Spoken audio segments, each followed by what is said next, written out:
Assalamualaikum warahmatullahi wabarakatuh. Kembali bertemu di channel Onset Outset, channel yang membicarakan tentang isu-isu pembangunan dan analisis data. Nah, kali ini kita akan masuk ke segmen mengenal sumber-sumber data sosial ekonomi di Indonesia. Yang data yang akan kita kenal kali ini adalah data Sakernas atau survei Angkatan Kerja Nasional yang diseminasikan atau diterbitkan oleh Badan Pusat Statistik. Kita akan membahas beberapa isu. Yang pertama, dasar-dasar demografi. Kemudian kita juga akan mengenal kembali BPS seperti di video sebelumnya. Kemudian kita akan melihat membahas sedikit tentang definisi, struktur, kuesioner dan konsep-konsep penting terkait dengan Sakernas. Dan kemudian kita juga akan membahas tentang sekilas tentang pemanfaatan data Sakernas ini. Terus penggunaan data panel pada kasus data Sakernas dan hal-hal lainnya. Nah, yang kelima ini kita nggak bahas karena ini premium ya. Oke. Jadi yang pertama, untuk kenapa kita ngebahas demografi dulu gitu ya.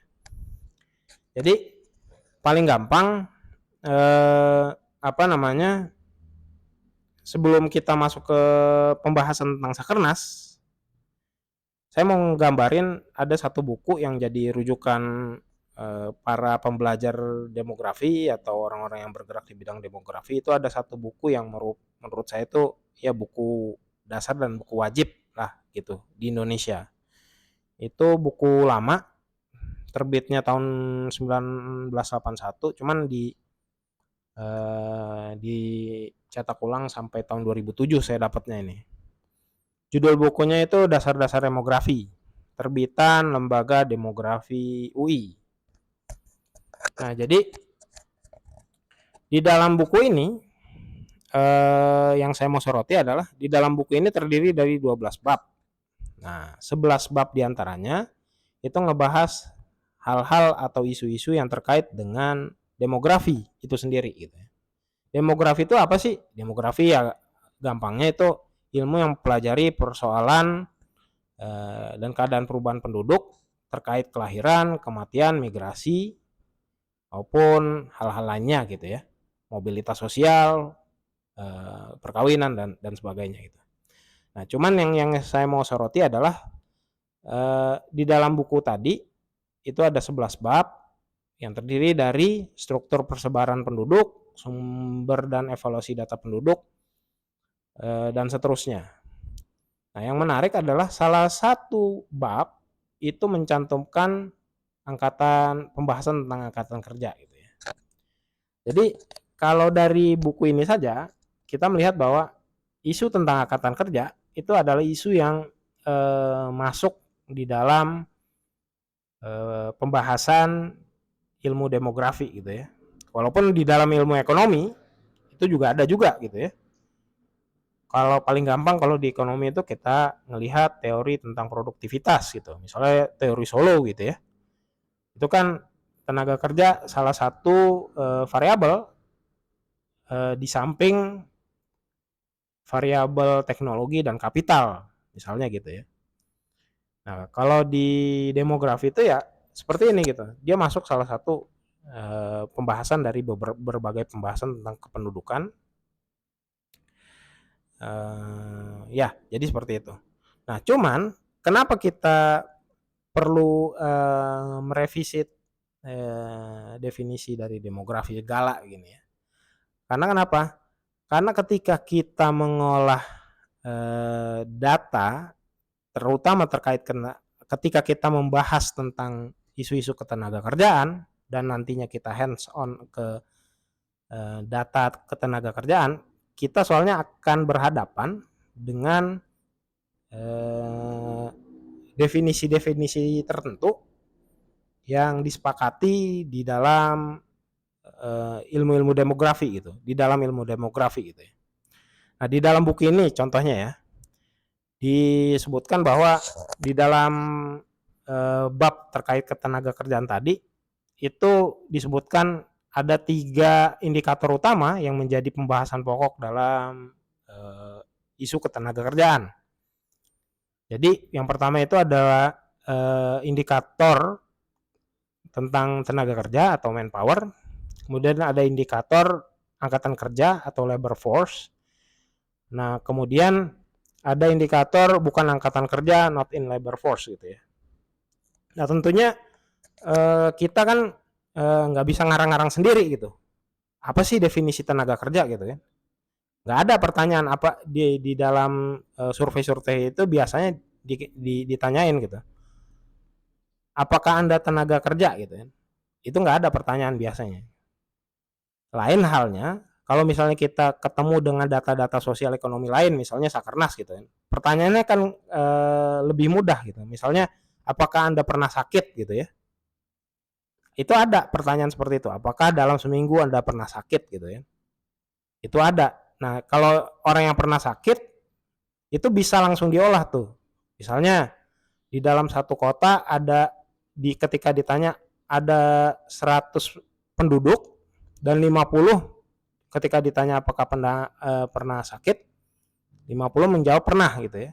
Jadi tingkat angka morbiditas atau angka tingkat kesakitannya itu bisa langsung dikalkulasi menjadi jumlah orang yang sakit adalah 50% dari total penduduk.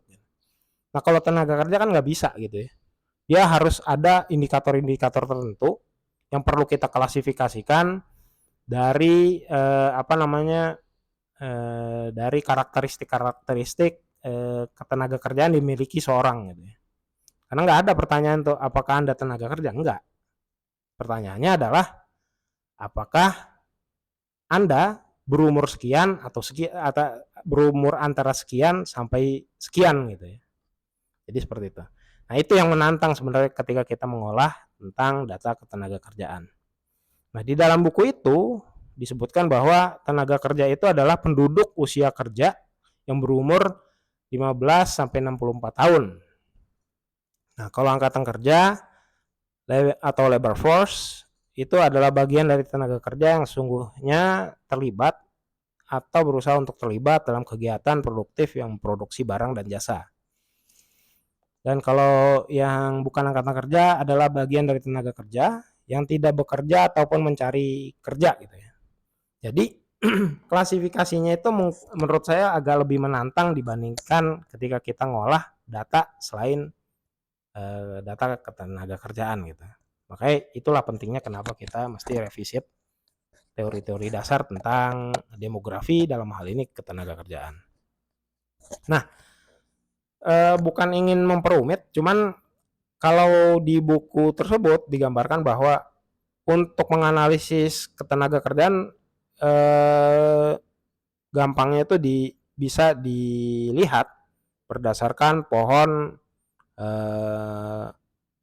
faktor atau pohon pohon klasifikasi tentang tenaga kerja gitu ya.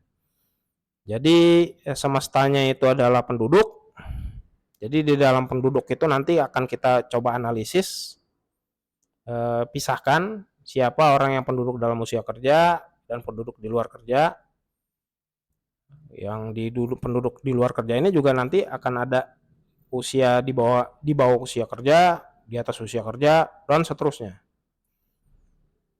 Ya, rata-rata kita biasanya kalau kita pernah masuk ke dalam kelas ekonomi atau kelas ilmu-ilmu sosial biasanya minimal pernah lah ngelihat grafik pohon seperti ini. Nah, grafik ini penting karena ketika kita ngomongin tentang data ketenaga kerjaan, nantinya kita akan coba ngupasin satu-satu nih, agar misalnya nantinya kita bisa nentuin nih berapa jumlah orang yang bekerja gitu, atau berapa orang yang bekerja penuh, atau siapa yang setengah pengangguran kalau yang udah agak rumit gitu ya, siapa yang setengah penganggur dan sebagainya gitu. Bayangin ya, kita perlu ngupas berapa kali nih dari penduduk, kita klasifikasiin siapa yang dalam usia kerjanya dulu, siapa yang angkatan kerjanya dan bukan angkatan kerja kita pisah-pisahin. Kemudian siapa yang bekerja dan siapa yang tidak bekerja gitu ya. Itu sebenarnya tantangan ketika kita ngebahas tentang data ketenagakerjaan. Nah, Sakernas diterbitkan oleh BPS atau Badan Pusat Statistik. Siapa sih BPS? BPS adalah lembaga resmi pemerintah Indonesia yang menyediakan berbagai data dan informasi statistik di bidang sosial maupun ekonomi. Data dan informasi statistik tersebut dikumpulkan melalui kegiatan sensus, survei, dan kompilasi data administrasi gitu. Ini paparannya saya dapat dari beberapa tahun yang lalu dari orang BPS-nya. Langsung saya nyalin jadinya.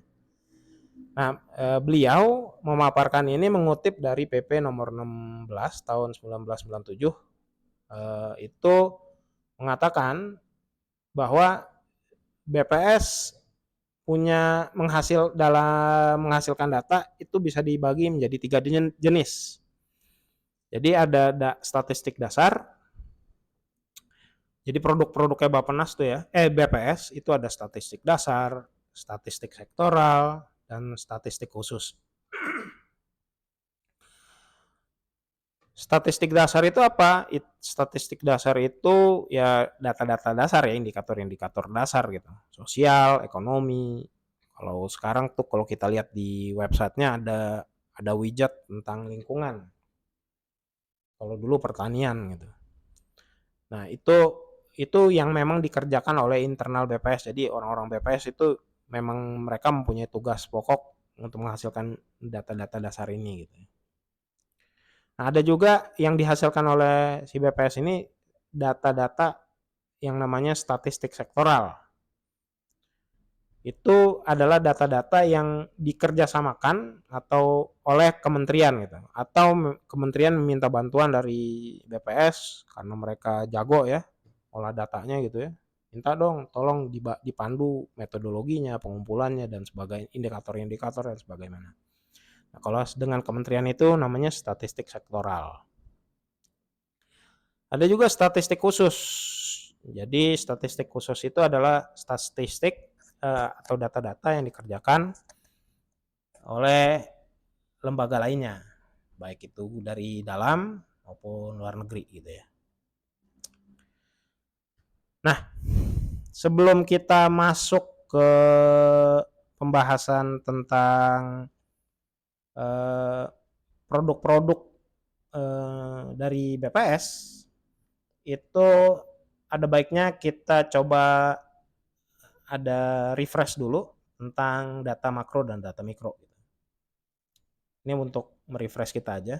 Jadi kalau Bapak Ibu datang ke websitenya BPS, itu akan ada banyak data-data ya. Kalau Bapak Ibu misalnya di video sebelumnya kan kita udah pernah berkunjung ya ke websitenya BPS. Jadi di situ ada widget demografi, ekonomi, dan lingkungan. Nah, kalau Bapak datang ke widget demografi dan coba dipilih indikator terkait ketenagakerjaan, di dalamnya tuh nanti ada list, salah satunya data ini nih, yang di sebelah kiri nih, data makro. Data tingkat pengangguran atau TPT bulan Februari. Dan kemudian ada juga tingkat pengangguran terbuka bulan Agustus, terus tingkat partisipasi angkatan kerja TPAK Februari dan Agustus gitu ya. Kemudian di bilah kirinya ada Aceh, Sumatera Utara, dan seterusnya. Data ini enak ya dibaca ya Pak ya. Jadi ada 7,39. Oh, jadi di Aceh itu ada 7,9% tingkat pengangguran terbuka bulan Februari. Kalau di bulan Agustus itu ada 66,29% tingkat partisipasi angkatan kerja di Sumatera Barat. Ini bisa langsung dibaca ya Pak ya. Nah, cuman pernah nggak sih kita berpikir data-data ini nimbulnya dari mana ya? Apakah BPS itu asal nyebut aja gitu ya? Karena ini kan data dasar ya. BPS asal nyebut aja. Wahai kepala BPS Aceh, TPT berapa angkanya di Aceh? tahun sekian. 7,39%, Pak. Oke, dicatat gitu. Cuman si kepala BPS Aceh itu ngomongin 7,39 itu dari mana sih datanya gitu. Nah, rupanya data-data ini adalah data-data agregasi dari data dari hasil pencatatan kepada penduduk Aceh, kepada penduduk Sumatera Utara dan seterusnya gitu, dan kepada seluruh penduduk Indonesia. Yang kalau kita mau lihat data aslinya itu seperti ini, Pak, di sebelah kanan. Data ini agak lebih susah dibaca ya, Pak ya, dibandingin sebelah kiri gitu. Coba Bapak Ibu baca yang sebelah kanan. Ini apa ya 11 artinya ya? Ini 5 apa ya? Dan ini JK apa ya? Nah, ini adalah data mikro.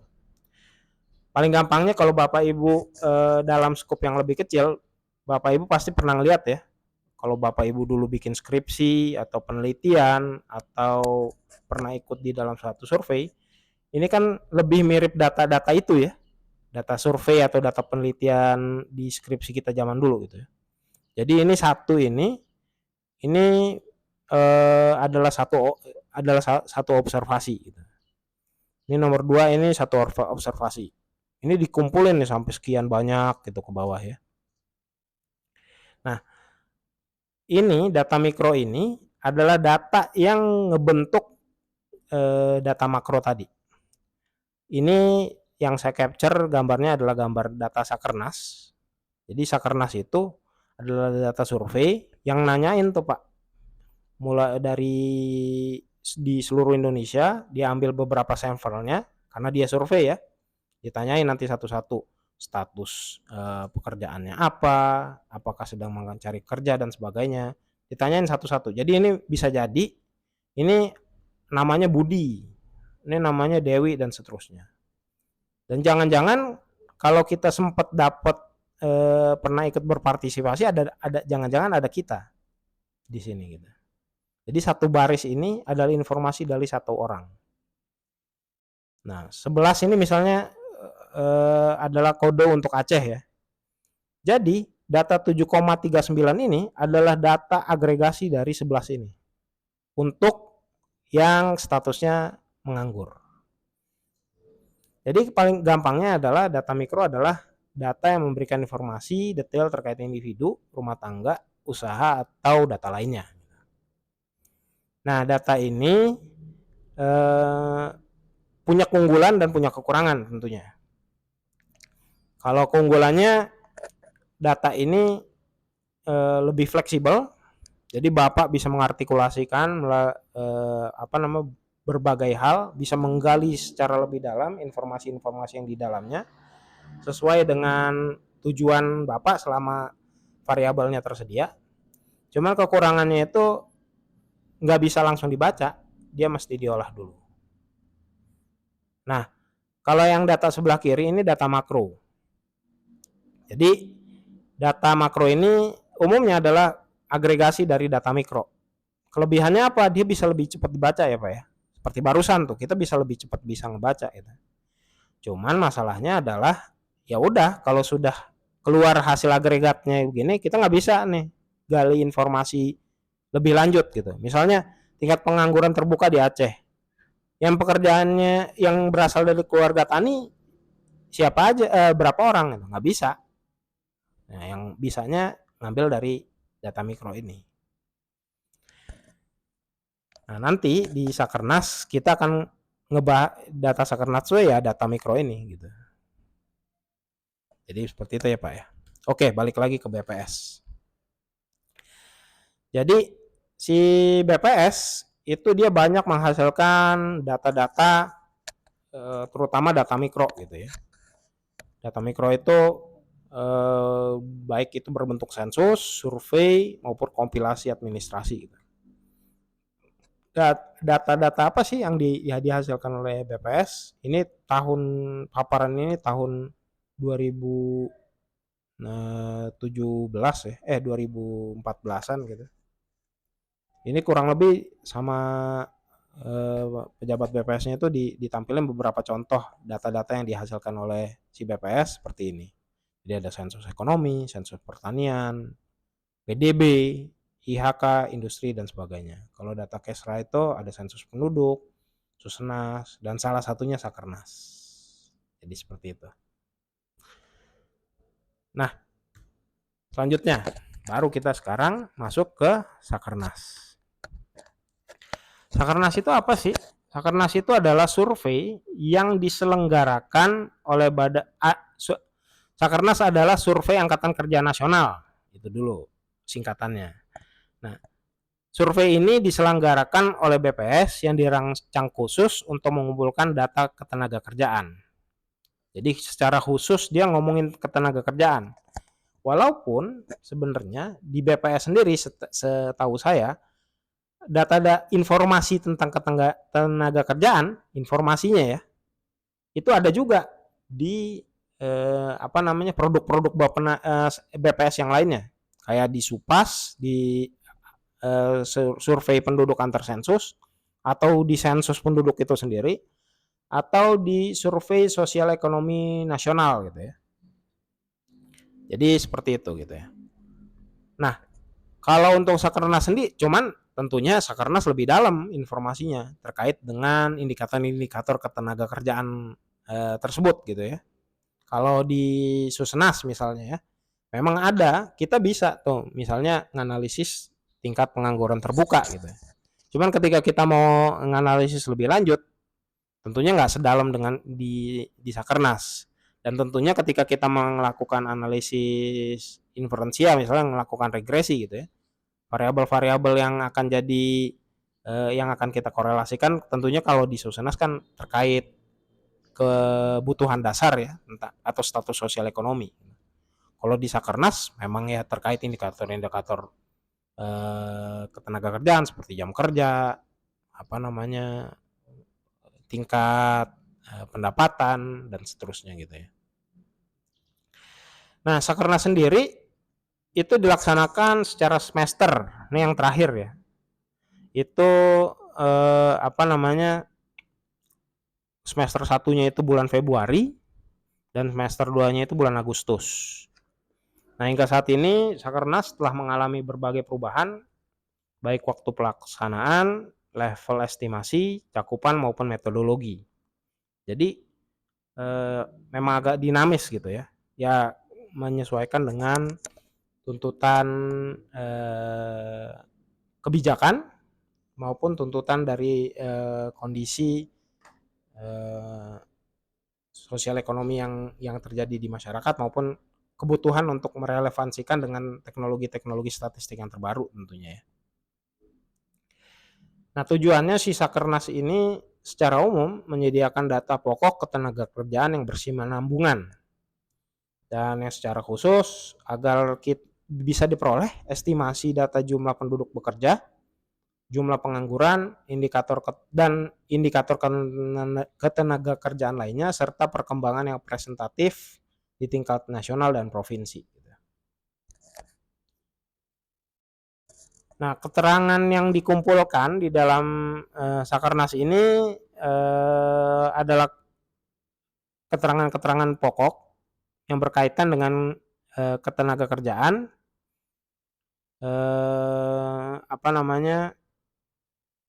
bagi penduduk yang berumur 10 tahun ke atas.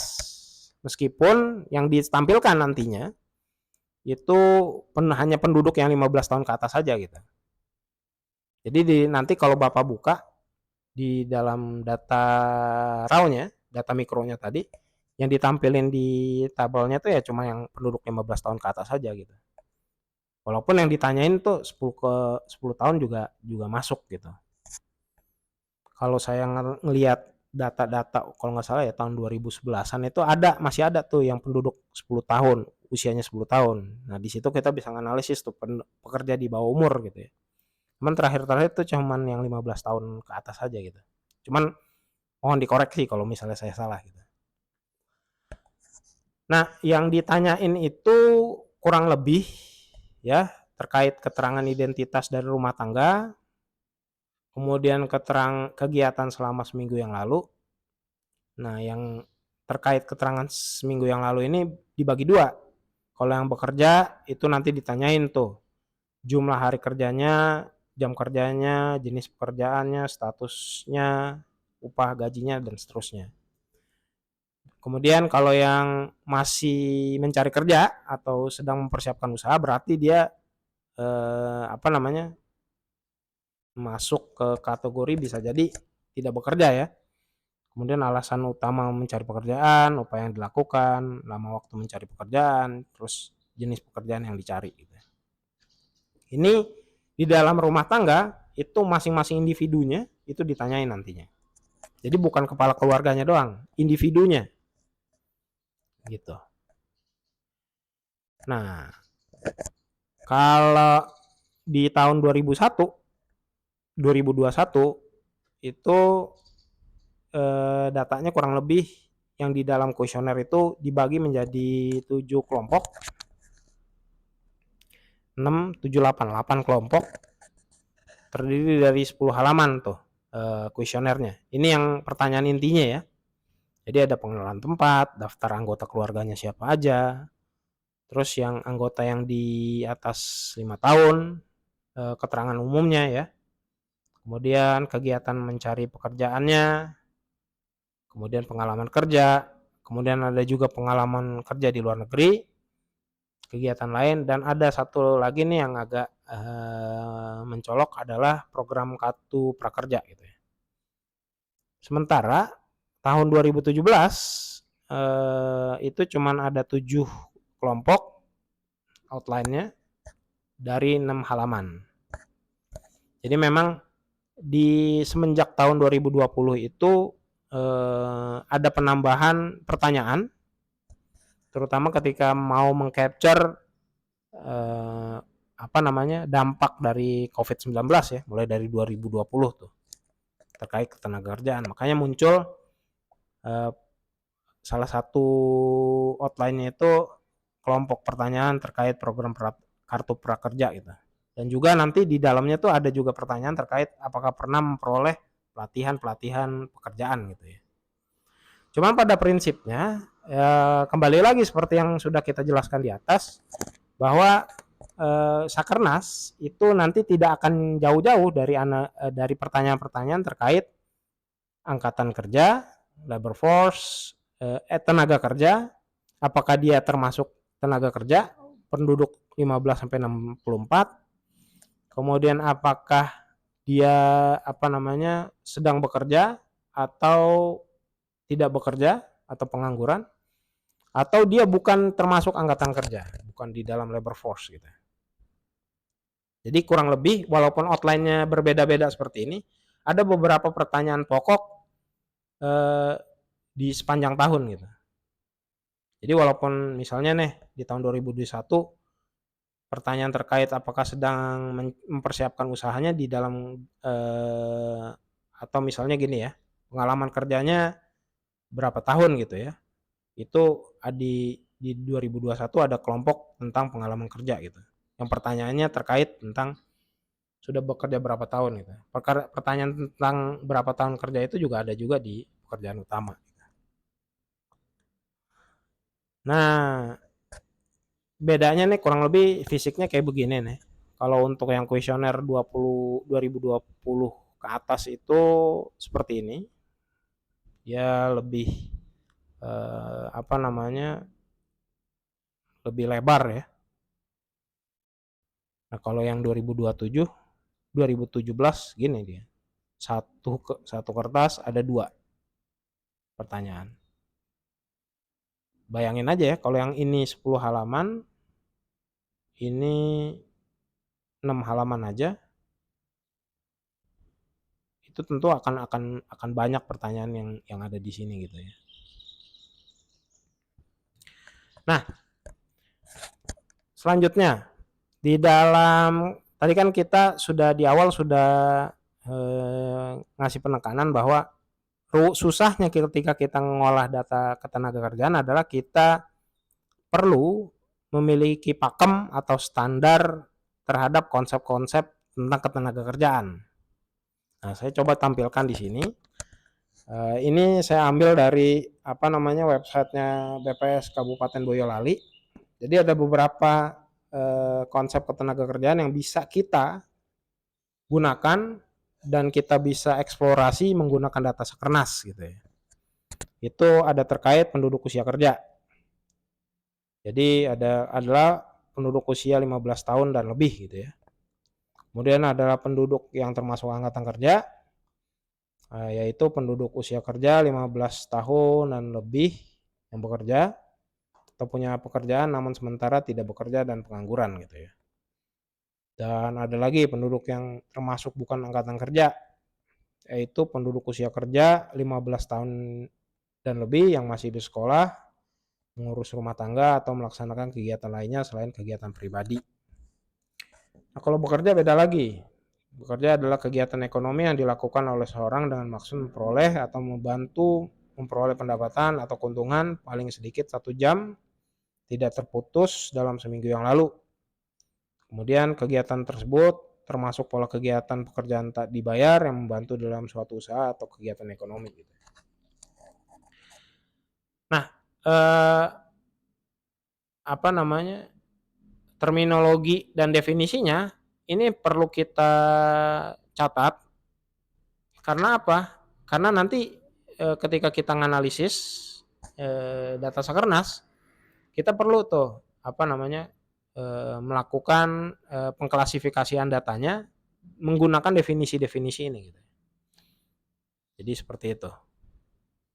Nah, memang ada tantangan jadi ya. Kalau misalnya kita kurang aja salah misalnya gitu. Misalnya penduduk berusia 15 tahun ke atas dan lebih gitu ya. Di apa namanya? Ketika kita menganalisis data di Sakernasnya, kita misalnya memasukkan angka 20 di sini. Hasilnya tentu akan beda dengan yang dipublikasikan oleh BPS nantinya gitu. Di BPS secara resmi ya, misalnya nah makanya cara untuk ngeceknya apakah konsep tentang penduduk usia kerja kita yang ada di dalam data yang sedang kita kerjakan itu sama dengan konsep umum dalam hal ini BPS, itu kita cek aja ke websitenya gitu. Jadi itu sebenarnya tantangannya. Nah, kemudian nanti ada juga konsep yang penting terkait dengan pengangguran terbuka gitu ya. Jadi pengangguran terbuka itu adalah mereka yang tak punya pekerjaan dan mencari pekerjaan gitu. Nah, yang mencari pekerjaan itu misalnya yang belum pernah bekerja dan berusaha mendapatkan pekerjaan. Kemudian yang sudah pernah bekerja karena satu hal berhenti atau diberhentikan. Kemudian sedang berusaha untuk mendapatkan pekerjaan, yang bekerja atau mempunyai pekerjaan, tapi karena suatu hal yang berusaha untuk mendapatkan pekerjaan lainnya. Gitu. Nah, itu ada banyak ya di sini. Kemudian kita ada masuk lagi tingkat pengangguran terbuka, kerja penuh, kemudian ada terkait dengan sekolah gitu ya. Kemudian mengurus rumah tangga, kegiatan lainnya, pendidikan tinggi yang ditamatkan dan seterusnya. Nah, kita mungkin bisa coba untuk lihat ya. Misalnya salah satu contoh dari apa? Dari kuesionernya itu kayak gini nih. Misalnya kuesioner Sakernas. Nah, nih 2017 ya.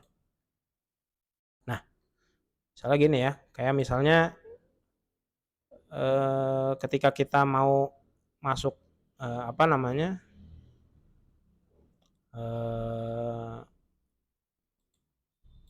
Tadi apa ya? Tentang pengangguran terbuka gitu ya. Mencari pekerjaan. Jadi yang mencari pekerjaan itu bisa didefinisikan sebagai berikut nih.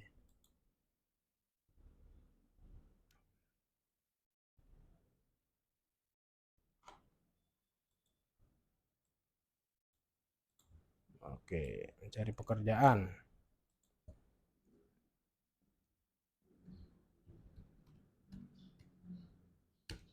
Nah, jadi nanti cara analisisnya gini. Kalau Bapak Ibu mau mencari orang yang eh, ingin mendefinisikan mereka yang tak punya pekerjaan dan mencari pekerjaan, itu bisa dilihat nanti di pertanyaan di kelompok pertanyaan 5C, kegiatan mencari pekerjaan, di pertanyaan nomor 19 gitu. Jadi ada yang mendaftar pada bursa kesempatan kerja, apakah iya atau tidak, dan seterusnya. Ya. Nah, misalnya kalau ada di sini yang jawab di kolom ya, itu bisa dimasukkan sebagai salah satu indikator dia itu masuk ke kategori pengangguran terbuka gitu. Walaupun nanti akan ada banyak ya di sini indikator yang harus dipenuhi gitu. Mereka yang tak punya pekerjaan, mereka yang tak punya pekerjaan dan tidak mencari pekerjaan dan seterusnya. Jadi seperti itu. Atau misalnya tadi yang paling gampang, apakah dia termasuk penduduk usia kerja gitu ya. Nah, nanti dia di sininya mesti umurnya itu mesti 15 tahun ke atas. Cuman karena memang sekarang yang ditampilin udah 15 tahun ke atas, ya udah semua datanya itu ya apa namanya penduduk usia kerja semua gitu ya. Kalau dulu kan saya bilang tadi ada yang di bawah 10 gitu. Maka yang 10 nih bukan angkatan kerja gitu masuknya. Nah, kalau dia ada yang bekerja di umur usia 10 itu akan jadi isu sendiri gitu. Jadi kurang lebih gitu. Oke,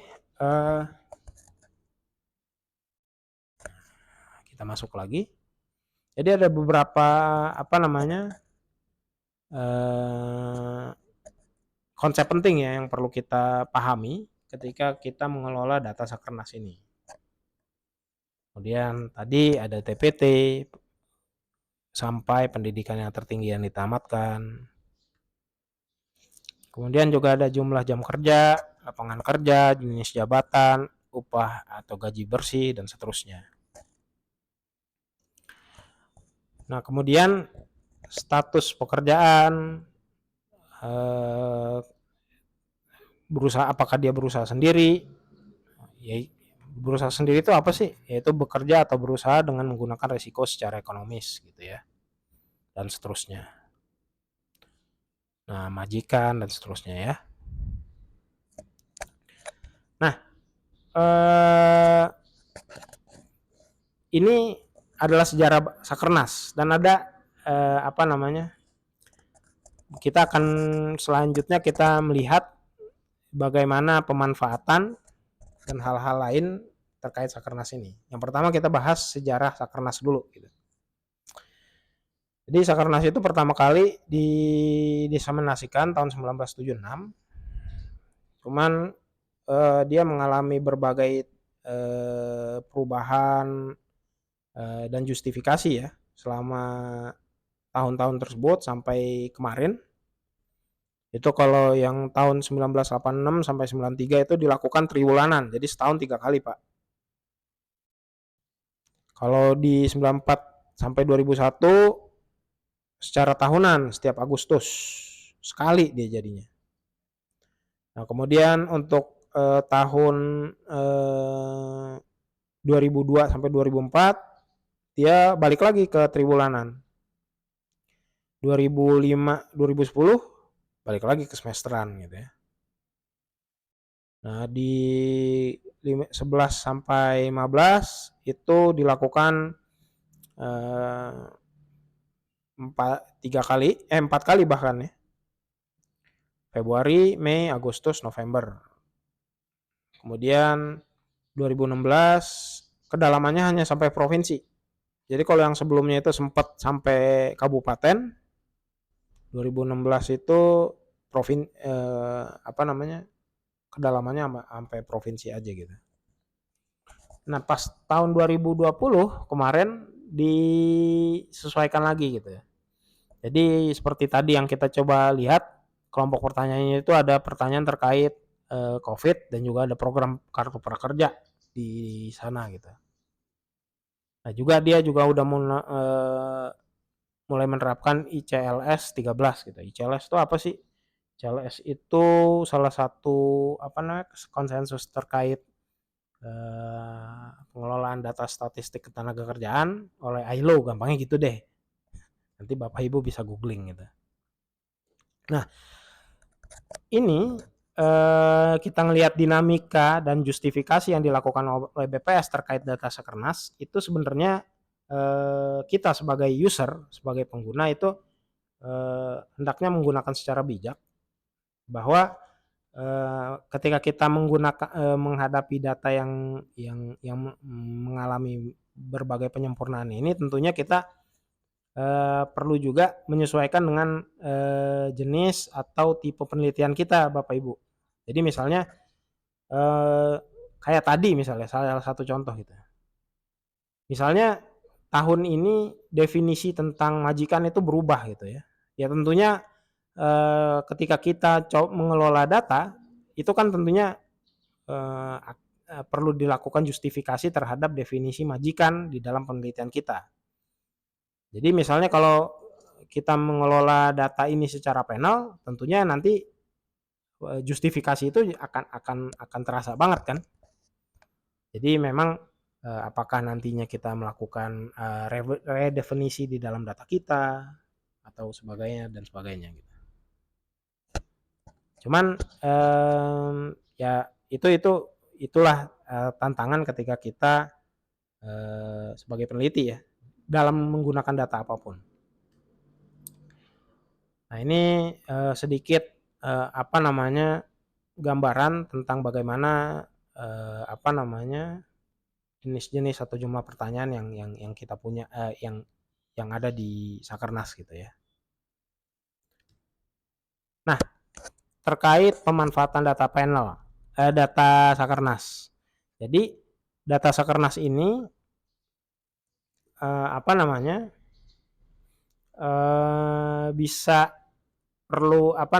bisa kita secara standar itu bisa kita gunakan dengan dua pendekatan atau dua cara gitu ya. Pertama, tadi kan kita udah belajar tentang apa sih data mikro gitu ya. Data mikro ya data-data yang terkait dengan individu deh gitu ya. Nah, kalau di data Sakernas, data mikronya itu hanya bisa dilakukan secara cross section gitu. Misalnya Bapak Ibu mau ngelola data mikro tahun 2017 gitu ya. Ya Bapak Ibu cuma bisa melakukan untuk tahun 2017 aja gitu. Gak bisa tuh di merge atau digabungin dengan data-data atau di append dengan data-data 2016 karena memang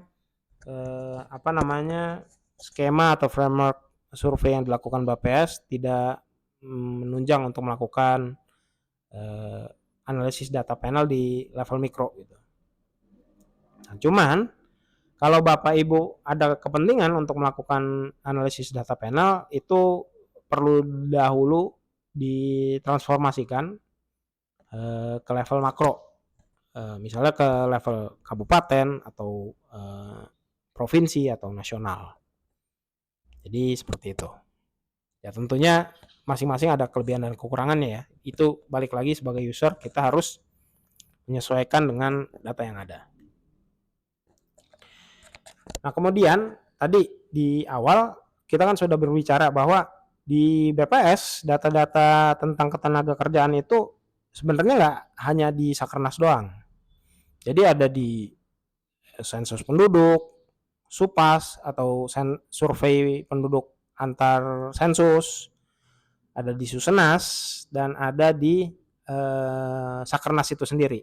Cuman memang tingkat kedalaman atau tingkat kedalaman isu terkait ketenagakerjaan lebih dalam di Sakernas. Cuman misalnya saya di sini pernah coba untuk crunching data gitu ya, untuk menghitung tingkat pengangguran terbuka tahun 2018 menggunakan data Susenas dan data Sakernas. Hasilnya datanya itu nggak terlalu beda. Ya kalau di data Sakernas tuh polanya sama tuh di beberapa provinsi ya. Nah kalau saya hitung-hitung ya deviasinya ya kurang lebih ya menunjukkan bahwa nggak tidak tidak apa namanya T-nya itu tidak signifikan gitu. T-nya di bawah 2 atau P value-nya itu di atas 10% ya. Jadi seperti itu. Jadi memang sah-sah aja kita menggunakan kalau kalau secara statistik ya. Nanti kalau ada orang BPS mungkin bisa dikorek dibenerin apakah pernyataan saya gitu. Apakah cuman menurut saya sih secara statistik fine-fine aja kita bisa menggunakan polanya sama gitu. Nah, cuman kalau kita mau menggunakan data di level mikro, tentunya kita harus menyesuaikan. Misalnya kalau Bapak hitung menggunakan keterangan ketenaga kerjaan dari data Susenas misalnya, ya kelebihannya nanti Bapak bisa mengkorelasikan dengan keterangan-keterangan variabel terkait sosial ekonomi dari masyarakat, livelihood dari masyarakat gitu ya, kesehatan, pendidikan, atau ekonomi rumah tangganya gitu. Cuman kalau Bapak mau lebih robust lagi terkait aspek ketenaga kerjanya, tentunya di Susenas kan nggak ada pertanyaan tentang jumlah jam kerja dan seterusnya gitu. Itu adanya di Sakernas. Itu bisa disesuaikan dengan tujuan penelitian Bapak. Cuman gambarannya adalah pada ketika diagregasi gambarannya adalah nggak terlalu beda gitu antara Susenas dengan Sakernas untuk indikator-indikator utama seperti tingkat pengangguran terbuka, orang yang bekerja dan seterusnya. Nah, ini ada sedikit gambaran kapan aja sih bagaimana sih jadwal pelaksanaannya si Sakernas. Itu dia terbit antara kalau yang 2023 ya, saya ngambil dari websitenya sosialisasi Sakernas. Itu ada bulan Februari, itu ada 75.000 sampel rumah tangga. Kalau di Agustus itu ada berapa tuh? Ya segitulah, 300.000 ya, 300 rumah tangga gitu. Dengan polanya seperti ini.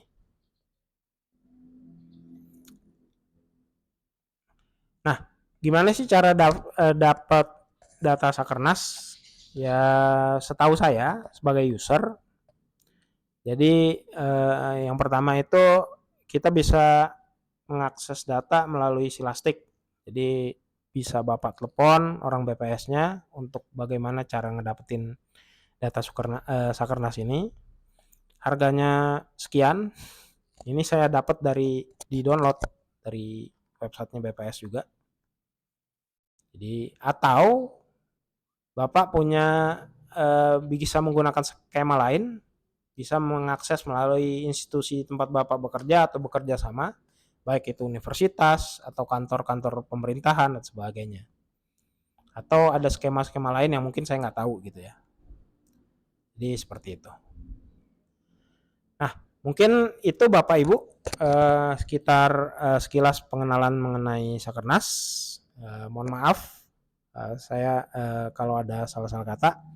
Kalau ada kritik dan saran atau informasi terkait paparan saya yang salah mungkin bisa ditulis di kolom komen ya buat perbaikan channel ini juga gitu.